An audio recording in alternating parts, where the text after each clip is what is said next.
I need to get this out because I'm about to do something that's going to blow up my entire family, and honestly, I've been waiting years for this moment. Not in some dramatic movie way, but in that cold, calculated way where you just know exactly what buttons to push and when. 3 weeks ago was my parents' annual 4th of July BBQ. Same thing every year since I was a kid. My dad, Brian, grills burgers that are somehow always burnt on the outside and raw in the middle. My mom, Irene, makes her potato salad that nobody actually likes but everyone pretends to love.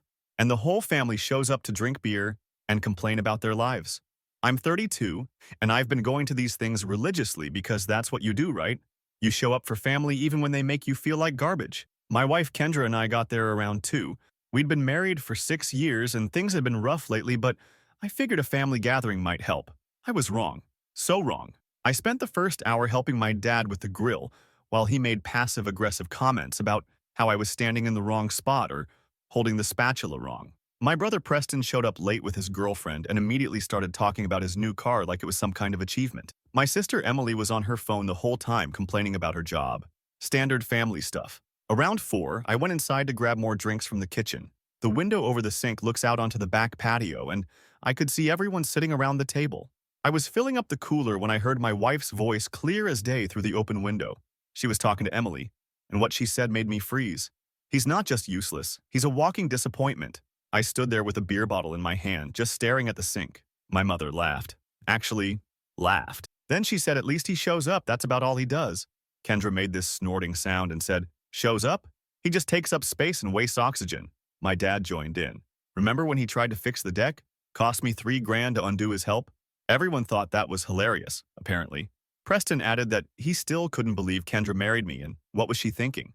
My wife didn't even hesitate. She said, "Young and stupid, now I'm stuck." They all laughed. My entire family sat there laughing about what a complete failure I am, while I stood 10 feet away behind a window they didn't know was open. I put the beer down very carefully, walked through the house to the front door, got in my Toyota and drove away. Nobody noticed for 6 hours. Here's what you need to understand about my family. They've always treated me like the family screw-up. I dropped out of college after 2 years because I hated it and started working construction. That was my first crime, apparently. My dad has a master's degree and works in finance. Preston finished his business degree and acts like he's some kind of entrepreneur, even though his company is constantly broke. Emily works in marketing and makes decent money. And I'm the guy who works with his hands and doesn't have fancy letters after his name. What they don't know is that I've been making really good money for the past 8 years. I started my own contracting business when I was 24 and it took off. I keep a low profile, drive an older car, don't flash money around. Meanwhile, I've been the quiet ATM for this entire family and they have no idea. That deck my dad was mocking? I didn't screw it up. I told him his foundation was rotting and he needed to replace it before building. He ignored me and hired some other guy who did exactly what I said wouldn't work. When it collapsed, he somehow made it my fault for giving him bad advice. I never corrected the story. My parents' mortgage? I refinanced it for them 4 years ago when they were facing foreclosure. Put my name on it, my credit score, my financial backing. They think some loan officer just took pity on them. The monthly payments that are mysteriously affordable? Yeah, that's because I'm covering part of it through an account they don't monitor. Preston's business that he won't shut up about? I co-signed his commercial lease and a business loan 2 years ago when no bank would touch him. He thinks he has good credit. He doesn't. He has my good credit. Even Kendra. Our house is in both names, but I put down the entire down payment from my business savings. The car she drives? I bought it. The credit cards she uses for her shopping addiction? I pay them off every month before the statements come. For 8 years, I've been propping up this family financially while they treated me like I'm some kind of charity case they have to tolerate at holidays. And I let them think it. I don't know why exactly. Maybe I thought it would get better. Maybe I was waiting for them to figure it out on their own. Maybe I'm just an idiot. But standing in that kitchen, hearing my own wife call me a waste of oxygen while my parents laughed, something clicked. Not in an angry, explosive way. In a cold, clear way. Like suddenly seeing the actual math equation of your life and realizing you've been solving it wrong this whole time. I drove around for 3 hours just thinking, parked at a rest stop off the highway and pulled out my phone. Went through my banking apps, my business accounts, the loan documents I keep in cloud storage. Started making a list of exactly how deep my family's dependence on me actually goes. It was worse than I thought. Or better, depending on how you look at it. My phone started going crazy around 10 p.m. Kendra first. "Baby, where are you?" Then my mom. "Son, please pick up." My dad. "We didn't mean it." Preston sent me a text saying, "Dude, everyone's freaking out, come back." Emily actually tried to call me 4 times, which is more effort than she's put into our relationship in 5 years. I didn't answer any of them. I sat in that parking lot scrolling through angry messages and voicemails that went from worried to annoyed to panicked. My wife left a message saying she was sorry. They were just joking around. I was being too sensitive. My mother's voicemail said I was being dramatic and I needed to come home right now. My dad left a message that was somehow both apologetic and irritated that I was making everyone worry. Around midnight, I drove to a motel off Route 9. Nothing fancy, just a place with a bed and Wi-Fi. I needed time to think, and I definitely wasn't going home to Kendra. The messages kept coming. Kendra sent me probably 30 texts ranging from apologetic to angry to scared. She said I was scaring her. This wasn't like me. Please just tell her I was okay. I replied once, "I'm fine." Need space? That just made it worse. She called me 17 times in the next hour. I turned my phone to silent and opened my laptop, started going through documents, really reading them this time, looking at every contract, every cosign, every place where my name appears on their financial lives. It's a lot. The next morning, I got coffee from the motel lobby and made some calls. First to my accountant, then to a real estate attorney I've worked with on business deals, then to my bank. Everyone was very helpful once I explained what I needed. Turns out when you've been making 6 figures for years and have excellent credit, people take your calls seriously. By noon, I had a plan. Not just a vague idea, but an actual step-by-step plan for exactly how to extract myself from every single financial entanglement with my family, and how to make it hurt. My phone was still exploding. Kendra had moved on to sending me Instagram DMs because I wasn't responding to texts. My mother was threatening to call the police to do a wellness check. Preston sent me a message saying I was being a baby and everyone was just having fun. Emily texted that she didn't even say anything mean, so why was I mad at her? None of them got it. Not one single person in my family understood what they'd actually done. They thought I was upset about some jokes. They had no idea I'd just spent 12 hours calculating exactly how much of their comfortable lives depended on the walking disappointment who wastes oxygen. I checked out of the motel on July 6th and drove to my office. I own a small commercial building where I run my contracting business. 3 employees who actually respect me, steady work, good reputation in the industry. The life my family thinks is some kind of embarrassing blue-collar failure is actually the foundation of everything they have. I spent that whole day making calls and signing papers, talked to my accountant about restructuring some things, filed paperwork with my attorney, made some changes to accounts. Nothing illegal, nothing even questionable, just exercising my legal rights as a property owner and loan cosigner, just protecting my interests, like any smart business person would do. My phone was still going crazy. Kendra sent me a long message about how she loved me, and she was so sorry and could we please just talk. My dad left a voicemail saying he wanted to apologize in person. My mom texted that I was tearing the family apart over nothing. Preston asked if I was seriously going to skip his birthday dinner next week over some stupid comments. I didn't respond to any of them. Let them sit with it. Let them wonder. Let them panic a little. On July 7th, I finally texted Kendra back, told her I'd be by the house on Thursday to get some of my things and we needed to talk. She immediately called me, but I didn't answer. Just left her with that one message. Thursday afternoon, I showed up at the house. My house, technically, though Kendra doesn't know that. She was waiting in the living room looking like she hadn't slept in days. Started talking as soon as I walked in about how sorry she was, how it was just family banter, how she didn't mean any of it. I let her talk, just stood there listening to her make excuses. When she finally stopped, I asked her one question. "Do you actually think I'm useless?" She scrambled, said no, of course not. She was just going along with the family joke. She didn't really feel that way. I asked what family joke exactly. She got flustered, said you know how your family is, they like to tease you. She was just joining in. I asked if she meant the family that I'm supposedly a disappointment to, the family whose house I'm paying for, whose cars I'm financing, whose businesses I'm backing. Did she mean that family? She went completely silent. Her face did this thing where I could actually see her trying to figure out if I was serious. I pulled out my phone and showed her my bank app, showed her the mortgage account with my parents' house, the business loan with Preston's name on it, the payment history going back years. Her mouth literally fell open. She said she didn't know. I told her that was the point. She asked why I never told anyone. I said because I wanted to see how long you'd all keep treating me like garbage while I held your lives together. She started crying, said it wasn't like that, said she loved me, said we could fix this. I asked her if she loved me yesterday when she told my sister I was a waste of oxygen. She didn't have an answer for that. I packed 2 bags of clothes and told her I'd be staying somewhere else for a while. She grabbed my arm and begged me not to leave, asked what about us? What about our marriage? I told her I'd have to think about it. Walking out of that house felt better than anything has felt in years. Kendra stood in the doorway crying, and I just got in my car and drove away. My phone started blowing up again immediately, but this time it was different. This time, Kendra was texting me in all caps asking if what I said was true. Then my mom called, then my dad, then Preston. I turned my phone off and drove back to my office, sat at my desk and pulled up all the paperwork my lawyer had prepared. Everything was ready.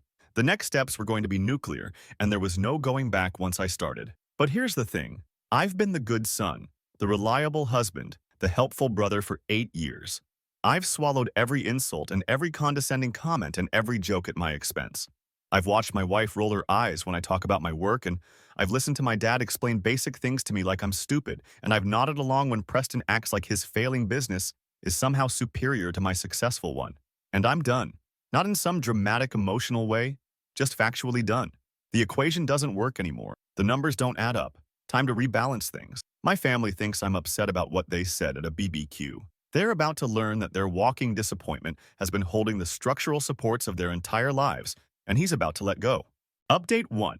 Holy hell, the response to my first post was overwhelming. A lot of you asked what I set in motion that night and why my family showed up at my door losing their minds. Buckle up, because this gets so much better and worse at the same time. Saturday morning, I woke up to 47 missed calls. 47. Tristan called 23 times. Faith called 16 times. Mom called 8 times. My phone was basically having a seizure on my nightstand. I made coffee, opened my laptop, and checked my emails before I even thought about dealing with them. The restaurant owner had responded to my message from Friday night. He was panicking because I told him I needed to discuss immediate changes to our lease arrangement and suggested we meet Monday morning. I'd also mentioned that I was reconsidering my position on several properties in the downtown area and might be consolidating my holdings. For context, this guy has been desperately trying to extend his lease early because he knows the neighborhood is blowing up. His current rate is locked in at about 40% below market value. If I don't renew, he either pays current market rates, which would destroy his profit margins, or he has to move his entire operation. But here's the thing that made Friday night even better. Tristan's boss, the guy who laughed about community college failures, is the restaurant owner's silent partner. He invested heavily 2 years ago because the location was supposed to be a guaranteed moneymaker, which means Tristan's boss has a significant financial stake in keeping that lease at its current rate. I didn't know this when I bought the building. I found out about 8 months ago when I was reviewing some partnership documents. And I've been sitting on this information waiting for the perfect moment to use it. Around 10 Saturday morning, someone started banging on my door again. I looked through the peephole and saw all 3 of them. Tristan looked like he hadn't slept. Faith was in yoga pants and a sweatshirt, which for her is basically admitting defeat because that woman doesn't leave her house without a full face of makeup normal. Mom had this expression like she was ready to murder someone. I opened the door but left the chain on. Tristan immediately started trying to push through, asking what the hell I'd done. I just stood there looking at him until he stopped pushing. Then I asked if they were going to apologize for Friday night or if this was another ambush situation. Mom tried the sweet voice thing, asking if we could please come inside and talk like adults. I reminded her that adults don't publicly humiliate their family members at restaurants and then show up unannounced at midnight. Faith cut in, saying they wouldn't have had to come at midnight if I'd answered my phone like a normal person.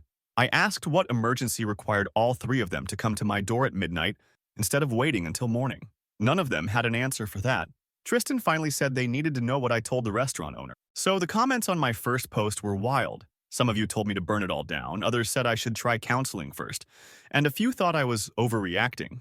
Let me clear something up right now. I'm not overreacting, I'm reacting. There's a difference, and yeah, shout out to the guy who told me to check if my wife had a separate bank account because that sent me down a rabbit hole I wasn't expecting. It's been 11 days since I walked out of that BBQ, and things have escalated in ways even I didn't fully anticipate. The day after I showed Kendra the bank statements, my phone became completely unusable. Not just texts and calls, but Instagram DMs, Facebook messages, even LinkedIn, which I haven't used in 3 years. My dad somehow figured out how to use WhatsApp just to send me paragraphs about family loyalty. I stayed at my office for 4 days. I have a couch in the back room and a shower in the employee bathroom. It's not luxurious, but it gave me space to think and work. My employees noticed something was up, but they're good people and didn't pry. I told them I was dealing with some family issues and they just nodded and brought me coffee. On the fifth day, Preston showed up at my office. How he found the address, I don't know since I've never invited any family here. He walked in like he owned the place and immediately started in on me about how I was being ridiculous and tearing the family apart over hurt feelings. I was at my desk going through contractor bids and I just looked at him. I asked him how his business was going. He got defensive and said it was going fine. Why was I asking? I pulled up the commercial lease on my computer, turned the screen toward him, asked him if he'd read the cosigner agreement carefully. He got this confused look and said of course he had. Why? I told him to go read it again, specifically the section about termination of guarantee. He said, "What are you talking about?" I said, "I'm talking about the fact that I can withdraw my financial backing with 90 days notice, and you'd need to either find a new cosigner or pay the full lease balance immediately." His face went completely white. He started saying, "I wouldn't do that. That's his business. That would destroy everything he's built." I said, "Yeah, it would." He said I was his brother. How could I even threaten that?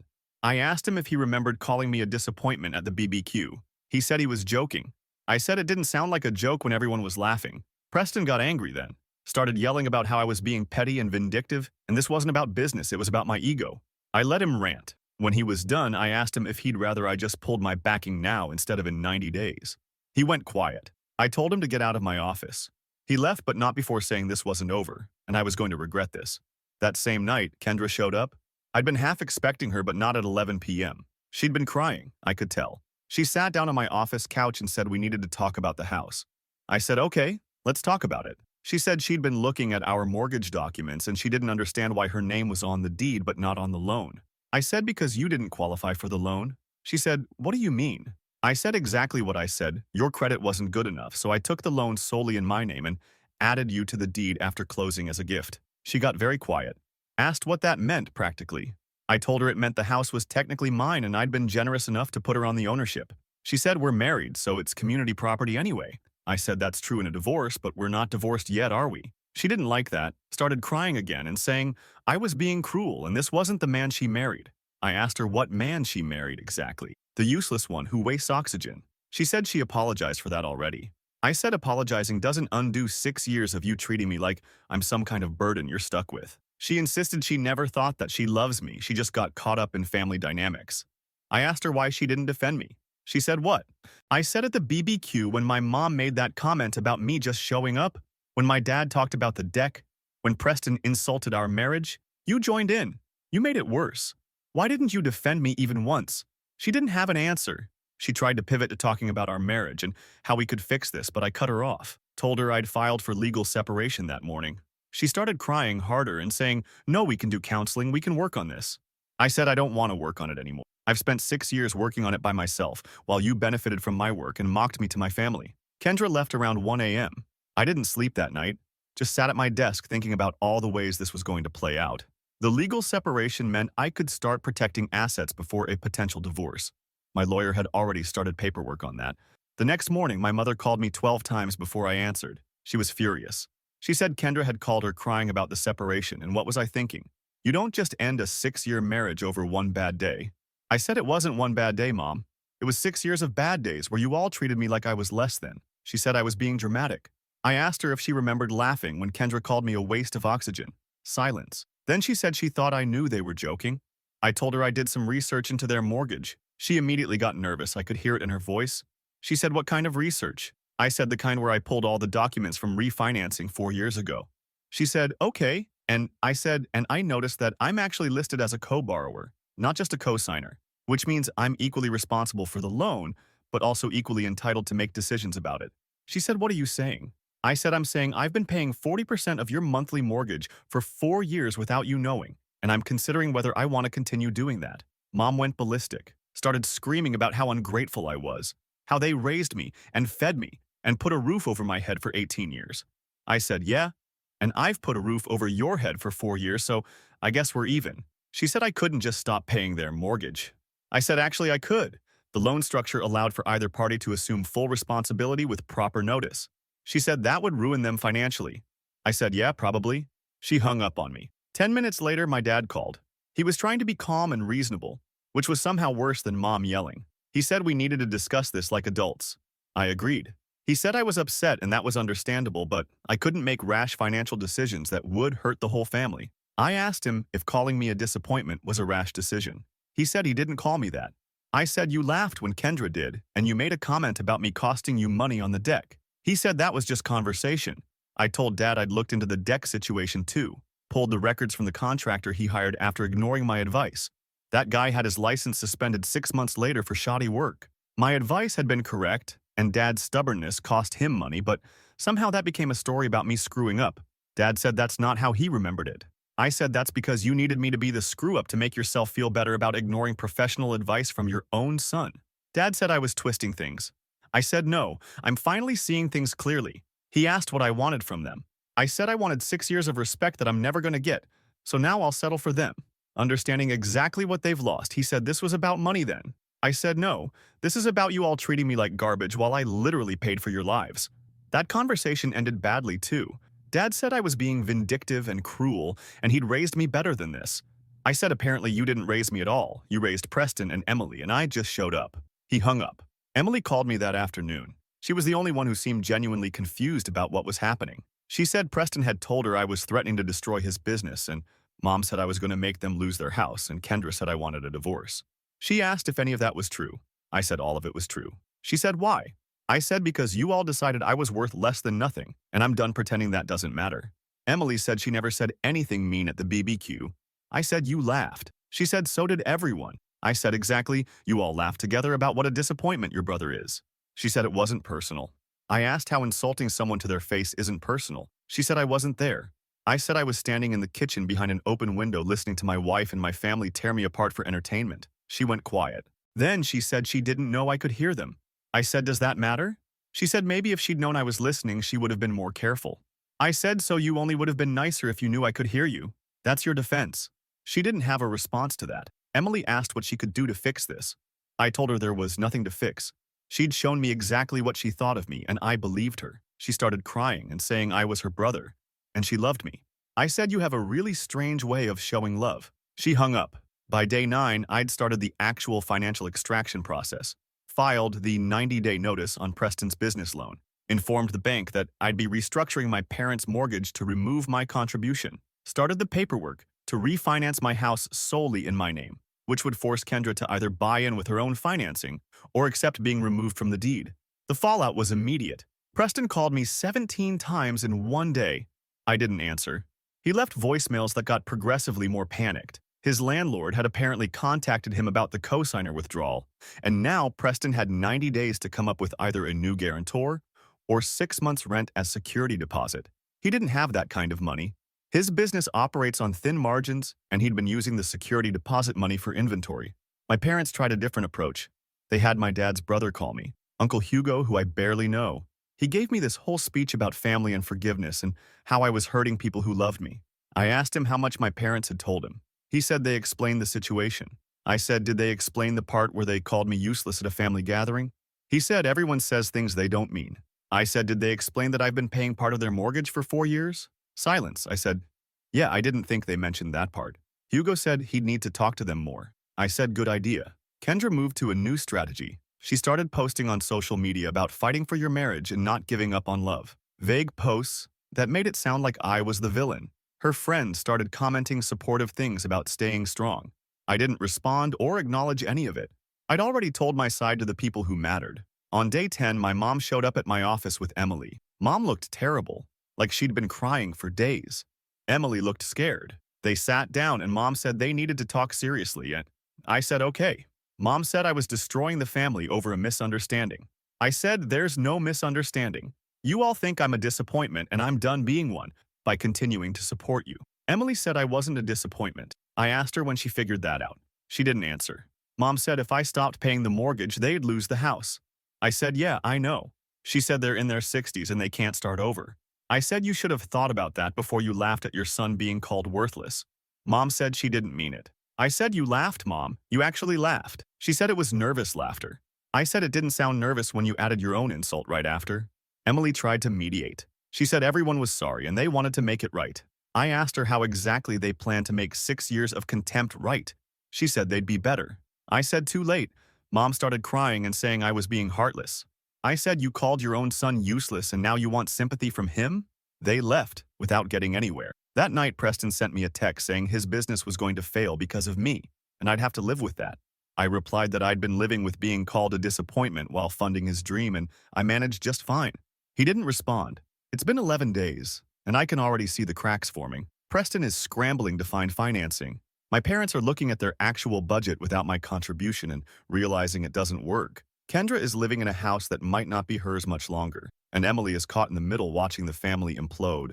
Some of you said I should have just cut them all off and walked away quietly. But here's the thing. Walking away quietly would have let them keep thinking I was the failure. This way they know exactly who was holding everything together. They know what they lost. They know it's their own fault. And honestly, watching them realize it feels better than I thought it would. Update 2.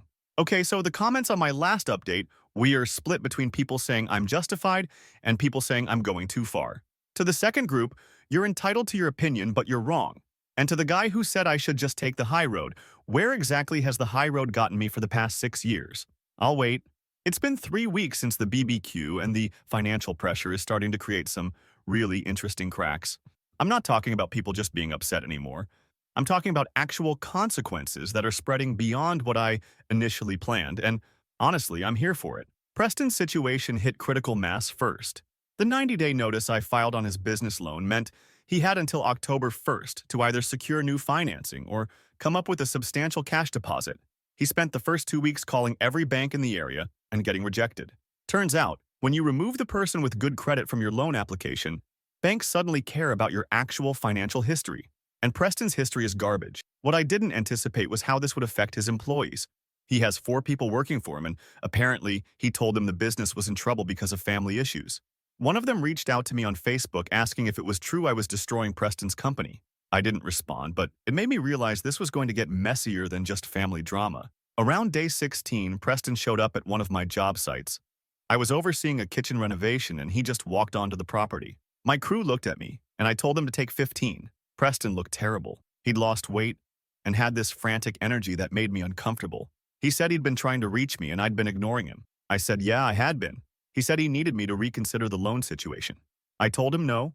He said his business would fold without my backing. I said that sounded like a him problem. He got angry and said I was punishing his employees for something they didn't do. I said he should have thought about his employees before he publicly called me a disappointment. He said that was one comment and I was overreacting. I asked him if he'd found new financing yet. He said no, and that's why he needed me to back off. I said the notice was filed and it wasn't getting reversed. Preston tried a different angle. He said mom and dad's mortgage situation was already falling apart, and if his business failed too, it would destroy the whole family. I asked him why he cared about mom and dad when he'd spent years treating them like they were embarrassing.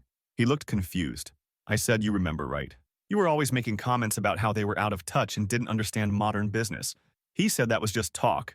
I said, yeah, well, so was me being useless apparently. Just talk. He asked me what I wanted from him. I said I wanted him to go back to that BBQ and not laugh when his sister-in-law called me worthless. He said he couldn't change the past. I said exactly, that's the problem. He left angry, and I went back to work. The situation with my parents escalated in a way I wasn't expecting. I'd filed the paperwork to restructure the mortgage and remove my financial contribution. What I didn't realize was how quickly that would trigger a financial review. The bank looked at their income without my portion and immediately flagged the account as high risk.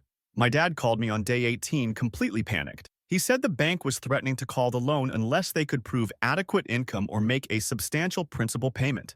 I asked him how much substantial meant. He said $40,000. I laughed. He said this wasn't funny, they didn't have that kind of money.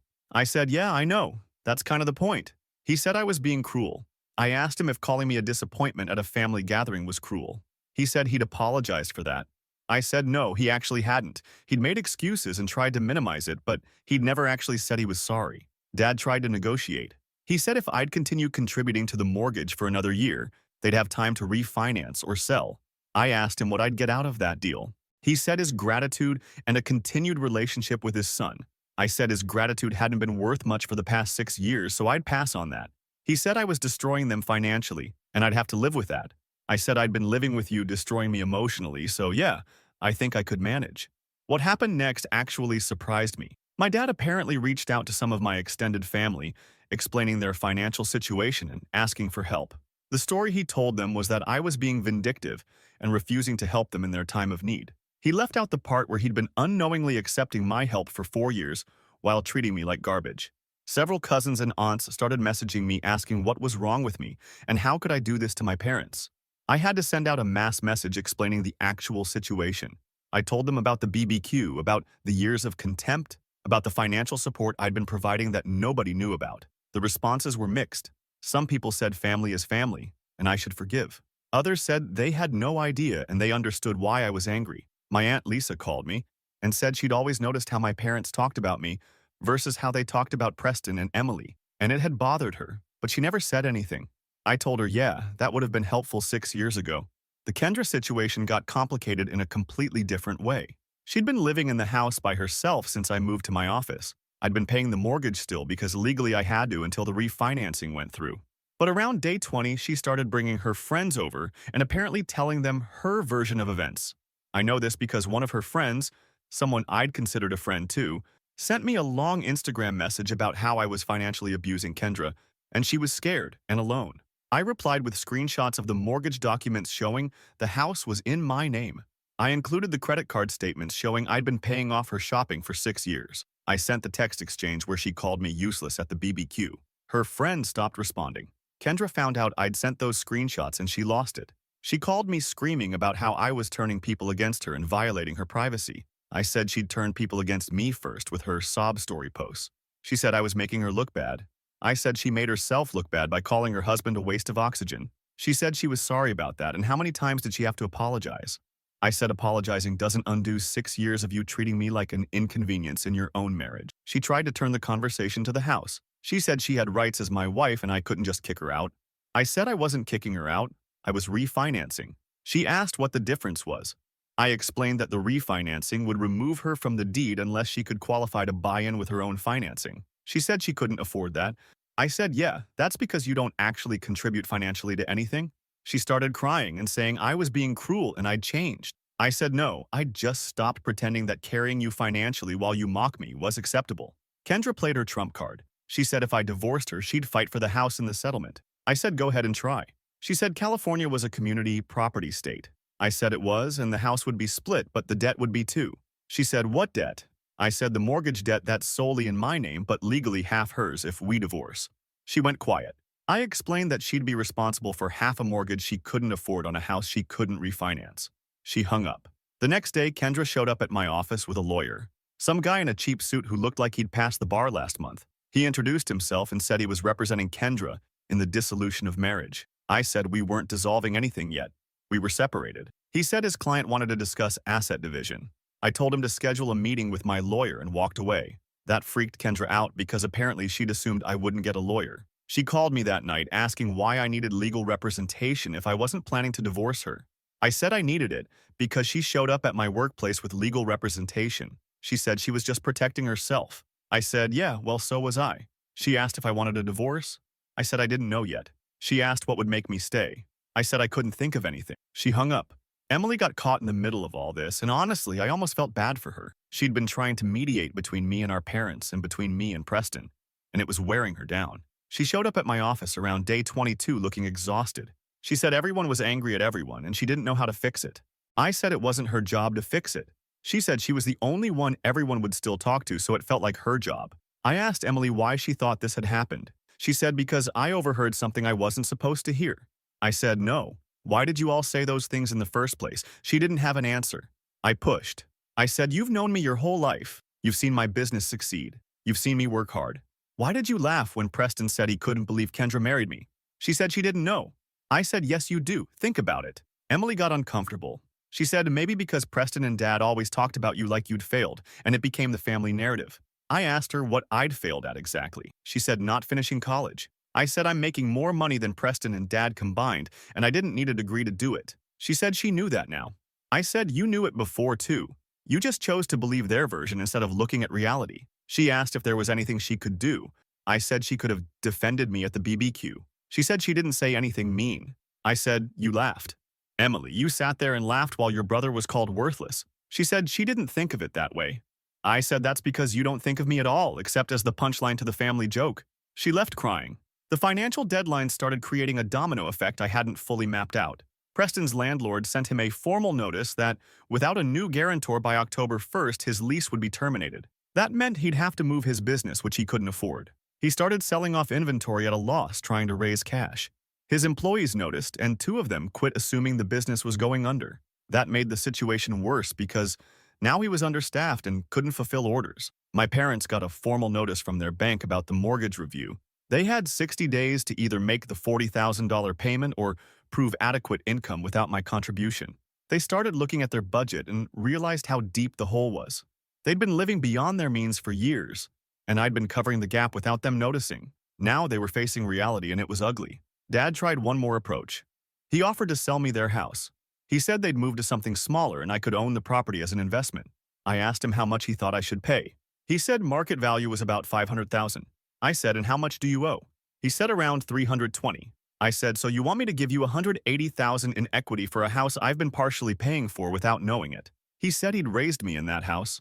I said, you also raised me to believe I was worthless, so I guess we're even. Mom tried the emotional route. She called me crying, saying this was going to give Dad a heart attack. I said maybe he should have thought about that before laughing at me being called a disappointment. She said she never meant to hurt me. I said, but you did hurt me, and you kept doing it for years, and you never once noticed or cared. She said she cared now. I said too late. Around day 25, things came to a head in a way I didn't expect. Kendra called me and said she'd found something interesting in our old texts. I asked her what. She said evidence that I'd been planning this for a while. I said planning what? She said financially trapping her. I laughed. She said it wasn't funny. She had screenshots of me telling her not to worry about money and to enjoy herself. I said, yeah, that's called being a supportive husband, not a trap. She said I'd encouraged her to quit her job 3 years ago. I said you hated that job, and I could afford to support us? She said I'd isolated her financially. I said no, I'd supported you financially while you called me useless. Kendra said her lawyer thought she had a case for financial abuse. I told her to go ahead and make that case and see how it went when the judge saw I'd been paying for literally everything while she contributed nothing and mocked me. She said she contributed to our marriage in other ways. I asked her to name one. She couldn't. I hung up. That night I sat in my office and really looked at what I'd started. Preston's business was circling the drain. My parents were potentially losing their house. Kendra was gearing up for a legal battle. Emily was having a breakdown trying to hold everyone together. And I was the one who'd pushed all the dominoes. Part of me wondered if I'd gone too far. Then I remembered standing in that kitchen listening to my own wife tell my sister I was a walking disappointment while my parents laughed. I remembered 6 years of being treated like the family charity case while I held all their lives together with my money and my work and my silence. No, I hadn't gone too far. I'd gone exactly far enough, and the 90-day clock was still ticking. Final update. This is probably my last update because honestly, there's not much left to tell. The dominoes fell exactly like I knew they would, and watching it happen was better than any apology could have been. Some of you said I'd regret this eventually. I'm 6 weeks in and still waiting for that regret to show up. October 1st was Preston's deadline. He didn't make it. Couldn't find a new co-signer, couldn't raise the security deposit, couldn't do anything except watch his lease get terminated. His landlord was actually pretty reasonable about it. Gave him an extra 2 weeks to clear out. Preston spent those 2 weeks selling off everything he could and trying to find a new location he could afford. Spoiler alert, he couldn't. Preston's business officially closed on October 15th. He had to lay off his remaining 2 employees and sell his inventory at liquidation prices. I heard through Emily that he lost about $60,000 when everything was tallied up. His girlfriend left him a week later. Emily said she told him she couldn't be with someone who had no stability or prospects. Kind of ironic, considering he used to brag about being an entrepreneur. The day his business closed, Preston sent me one final text. It just said, I hope you're happy. I didn't respond, but yeah, I was pretty happy.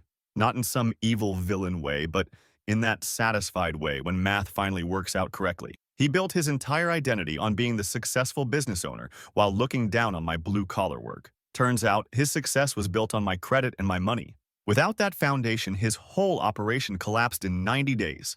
My parents' situation played out over a longer timeline, but the ending was the same. They couldn't make the $40,000 payment, and they couldn't prove adequate income without my contribution. The bank gave them options. They could sell the house and pay off the mortgage, or they could accept a modification with higher interest rates and payments they definitely couldn't afford. They chose to sell. The house went on the market in late September. My mom called me when they listed it and asked if I wanted to buy it since I had history there. I said no thanks. She said they'd give me a family discount. I said, you mean the same family that called me useless would give me a discount on a house I've been partially paying for without knowing? She hung up. They got an offer pretty quickly. The market was decent and the house was in good shape. mostly because I'd actually fixed things correctly over the years. Despite my dad's comments about my work, they accepted an offer of $480,000. After paying off the mortgage and closing costs, they walked away with about $140,000. They're using it to rent a two-bedroom apartment in a cheaper area. My dad tried one last conversation with me before they moved. He showed up at my office in early October and asked if we could talk man to man. I said sure. He said he understood why I was angry, but this had gone far enough and it was time to rebuild. I asked him rebuild what exactly? He said our relationship, our family. I said there's nothing to rebuild because there was nothing there in the first place. He said that wasn't true. He loved me. I asked him when he figured that out. He said he'd always loved me. I said you had a strange way of showing it. He said parents make mistakes. I said spending 6 years treating your son like garbage while he pays your mortgage isn't a mistake, Dad. It's a pattern. He said he didn't know I was helping with the mortgage. I said, would you have treated me better if you'd known? He didn't answer. I said exactly. You would have just felt entitled to it. Dad said I was being cold and calculating, and he didn't recognize me anymore. I said good because the person you thought you knew was a doormat who let you walk all over him. This is who I actually am when I'm not busy funding your lifestyle. He left, and I haven't heard from him since. My mom tried the family guilt route through Emily. She told Emily to tell me that I was breaking her heart and she couldn't believe she'd raised someone so vengeful. I told Emily to tell Mom that she didn't raise me. She raised Preston and Emily. I just showed up and paid bills. Emily said Mom was genuinely hurt. I said Mom was genuinely entitled to my money and my respect without ever earning either one. The Kendra situation got resolved through lawyers, which was honestly easier than dealing with her directly. Her attorney tried to argue for spousal support and half the house value. My attorney pointed out that she'd contributed exactly $0 to any household expenses in 6 years, and the house was purchased entirely with my money before being added to the deed as a gift. Her attorney tried the financial abuse angle. My attorney brought receipts showing I'd paid off $60,000 in credit card debt she'd accumulated. We settled in late October. Kendra got $30,000 and walked away from any claim on the house. She tried to argue for more, but her lawyer told her that was the best deal she'd get. I refinanced the house solely in my name and she moved out in early November. She's living with her sister now, and according to social media, she's telling everyone I'm a narcissist who financially controlled her. I don't care. The people who matter know the truth. The last time I saw Kendra was when she came to get her remaining things from the house. She was cold and efficient about it. Took her clothes, her books, some furniture she'd bought with my money. When she was done, she stood in the doorway and said she'd wasted 6 years on me. I said, yeah, you did waste 6 years. You wasted them treating me like I was beneath you while I paid for your life. She said she hoped I'd be happy alone.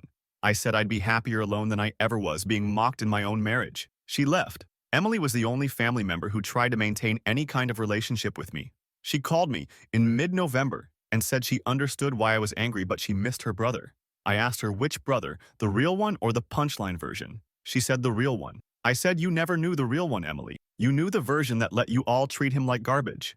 She asked if there was any path to fixing this. I said no. She asked what I wanted from her specifically.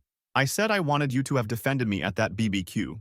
I wanted you to have noticed that I was successful and hardworking instead of just accepting Preston and Dad's narrative. I wanted you to have been my sister instead of just another person laughing at me. She said she couldn't change the past. I said exactly, so there's nothing to fix. Emily asked if I'd ever forgive them. I said forgiveness implies they deserve it, and I'm not seeing any evidence that they do. She said everyone was struggling now because of what I did. I said no, everyone is struggling now because they built their lives on a foundation they didn't know existed, and I removed that foundation. That's not my fault. That's theirs for being so self-absorbed. They never noticed who was actually holding things together. She said I'd become bitter. I said no, I'd become realistic. There's a difference. She hung up and we haven't talked since. Preston tried to get a job in his field, but his reputation took a hit when his business failed. He's working retail now from what I hear through the family grapevine, making maybe a third of what he used to make. He had to move back in with my parents in their apartment because he couldn't afford his own place anymore. The successful entrepreneur living with mommy and daddy. The irony is not lost on me. My parents are adjusting to their new financial reality. They're both still working, but they're cutting back on everything. No more expensive dinners, no more vacation plans, no more casual shopping. They're living on their actual income for the first time in years. And it's tight. My mom apparently complains about it constantly. Emily told me Mom keeps saying she doesn't understand how this happened. I told Emily to tell Mom exactly how it happened. But Emily refused to be my messenger anymore. The extended family has mostly split on this. Some people think I was justified. Others think I went too far. I don't really care what they think. The ones who matter reached out privately to say they understood. The ones who don't matter can think whatever they want. My business is doing better than ever. Turns out when you're not constantly bailing out your family, you have more time and energy to focus on actual work. I hired 2 more people in November and were booked through February. I bought myself a new truck, something I'd been putting off for years because I was busy funding everyone else's lives. It's a nice truck. I earned it. Someone in the comments on my first post asked what I learned from all this. Here's what I learned. When people show you who they are, believe them. My family showed me for 6 years that they thought I was worthless, and I kept trying to prove them wrong by being useful to them financially. That was stupid. I should have believed them the first time and walked away. I also learned that respect and love aren't the same thing. My family might love me in some abstract way, but they never respected me. And without respect, love doesn't mean anything. It's just empty words people say while treating you like garbage. The thing that nobody talks about when you cut off toxic family is how quiet your life gets. My phone doesn't blow up with requests anymore. Nobody's calling me about fixing their deck or co-signing their loans or helping with their mortgage. Nobody's making passive-aggressive comments about my career choices or my life decisions. It's just quiet. And quiet is better than I thought it would be. I'm not going to family holidays anymore. Emily invited me to Thanksgiving, and I declined. She said everyone would be there, and it could be a chance to start over. I said I didn't want to start over with people who needed to lose everything before they stopped calling me a disappointment. She said they'd learned their lesson. I said their lesson was that I had power over them financially, not that they should have respected me as a person. There's a difference. Christmas is coming up, and I know there will be another round of invitations and guilt trips. I'm not going to those either. I'm going to spend the holidays doing what I want for the first time in years. Maybe I'll work, maybe I'll travel, maybe I'll just sit in my house that's actually mine now and enjoy the peace. Some of you said in the comments that revenge wouldn't make me happy. You were wrong. It did make me happy. Not in some temporary vindictive way, but in that deep, satisfying way when you finally stop carrying weight that wasn't yours to carry. For 6 years, I held up my family while they stepped on me. Now they're learning to stand on their own, and I'm learning what my life looks like without them dragging me down. Preston lost his business. My parents lost their house. Kendra lost her comfortable lifestyle. Emily lost the family dynamic she'd been comfortable with. And I lost a family that never valued me anyway. Except I don't see my side as a loss. I see it as cutting dead weight. The walking disappointment who wastes oxygen has a successful business, a paid-off house, money in the bank, and 0 people in his life who treat him like garbage. Meanwhile, the family that mocked him is struggling financially and realizing exactly what they lost. The math finally adds up correctly. I'm not sorry. I'm not conflicted. I'm not having second thoughts. I heard my wife call me useless while my family laughed, and I made a calculated decision to show them exactly how useless I actually was. Mission accomplished. To everyone who said I should have just talked to them or given them a chance to apologize, they had 6 years to notice they were treating me badly. They didn't. They had multiple chances to defend me or show me respect. They didn't. They only cared when the money stopped. That tells me everything I need to know about what I meant to them. So yeah, that's where things stand. My family is struggling with the consequences of their own behavior, and I'm living my best life without them. Some people call it revenge. I call it math. They subtracted my value while adding my money. I just corrected the equation. And honestly, standing in that kitchen on July 4th, listening to them laugh at me was the best thing that ever happened to me, because it made me stop lying to myself about what this family actually was. They weren't people who loved me. They were people who used me. And I'm done being used. The guy who takes up space and wastes oxygen is doing just fine without the people who said it. Better than fine, actually. And they're learning that the disappointment they mocked was the only thing keeping their lives from falling apart. I'm not the villain in this story. I'm just the accountant who finally balanced the books.